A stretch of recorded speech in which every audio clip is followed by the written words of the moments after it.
Sunflower બ્રોકિંગમાં સેબીએ દરોડા પાડ્યા છે ત્યારે સનફ્લાવર બ્રોકિંગમાં નોકરી કરતા એક વ્યક્તિની અટકાયત કરવામાં આવે છે।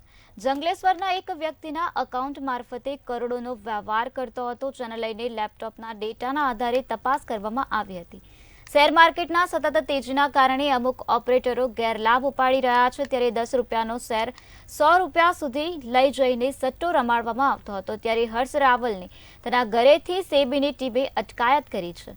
સેબીએ ગુજરાતના 2 મોટા ઓપરેટરોને ત્યાં તપાસ કર્યા બાદ તેની લિંક રાજકોટ સુધી નીકળી હતી।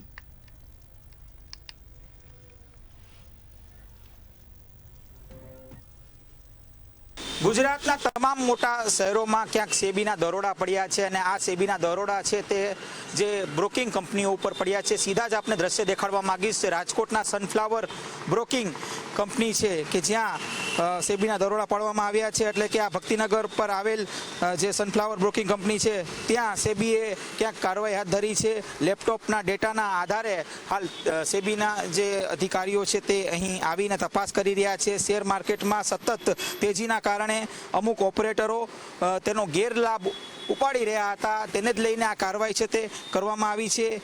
ખાસ તો સેબીએ ગુજરાતના 2 ઓપરેટરોને ત્યાં ક્યાંક હાલ જે તપાસ છે તે કરી હતી અને તપાસ બાદ રાજકોટનું લિંક પણ ખુલ્યું હતું।